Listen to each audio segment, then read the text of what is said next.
Okay, well, I don't know if anybody's going to be here or not. I'm doing this at a different time. I just made a little Periscope upload to say that I was going to be here.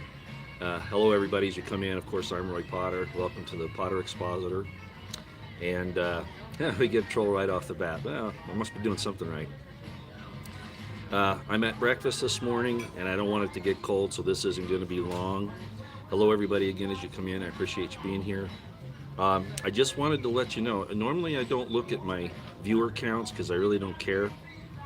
But that information I put out on my walkabout in the Salt Lake City history tour yesterday, on my live stream last night, don't think that that's a proselytizing effort. Don't think that it's, just about the Mormon church or about, well, there's a lot of that in there.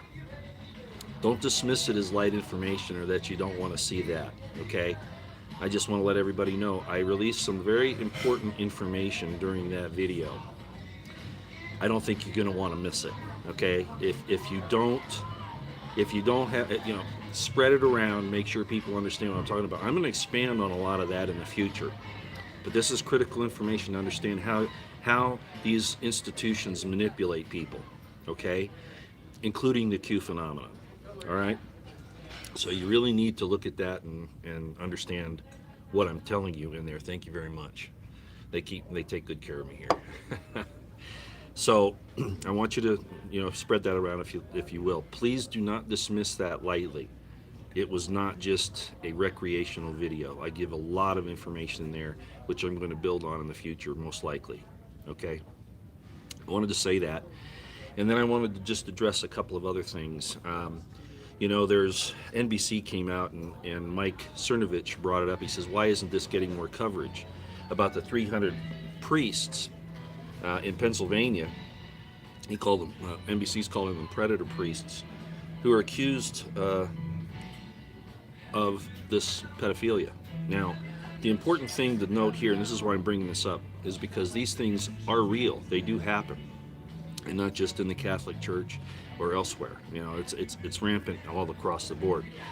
But the difference about this, and this is why I wanted to bring this up, the difference between this and the accusations of people that Q is pushing and others who are really pushing this pedophilia thing without evidence, is that this case went before a grand jury.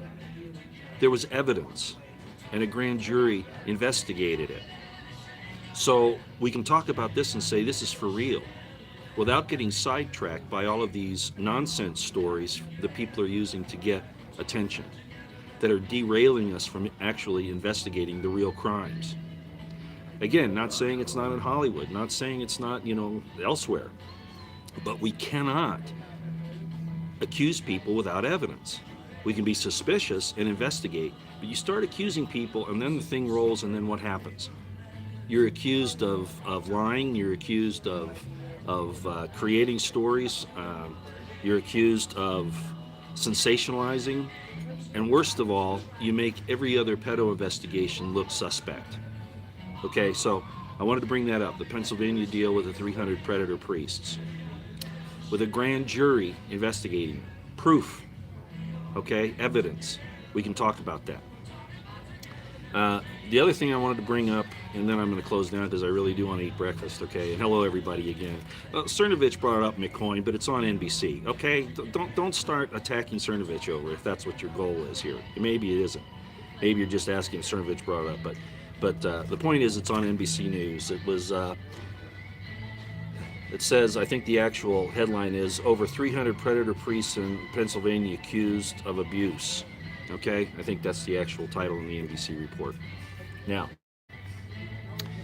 I also wanted to bring up this situation in New Mexico with the Islamic compound there. I didn't want to call it a compound, but look what's happening.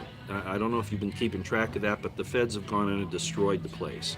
Basically, they destroyed evidence. What happened at World Trade Center 9/11? What happened in Waco? In Garland, I could name all of these things where the FBI has been involved, and they cover up the evidence. When you see all the things that they've done, World Trade Center 93, Ruby Ridge, Waco, Garland, Texas, Boston bombing, Riverside, the Pulse nightclub, and I could go on and on. The FBI is always around, and almost in every single case, Las Vegas, the evidence is destroyed or subverted or covered up. Just because they're a government organization, they shouldn't be immune from criminal behavior and those involved in the FBI who do this. But it's rampant in the FBI. It is a criminal enterprise, as I said before. Right, Omar Mateen, for instance, yeah, good example. And the Zarnov brothers were CIA, FBI informants, and they were known by the FBI, who tried to pretend like they didn't know who they were. So I wanted to bring those two things up. The FBI is the enemy to the United States of America. Prima facie, manifestly so. Okay? All right. Yeah, Oklahoma too, exactly. Now, and we could name a lot of those. It's not conspiracy theory. Every time one of these things happens, the FBI is involved in the operation one way or the other. Not just the investigation, but in the operation. Okay?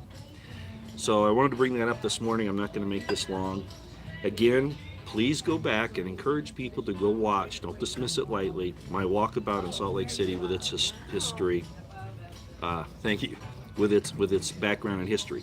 It's not just a Salt Lake City tour, okay?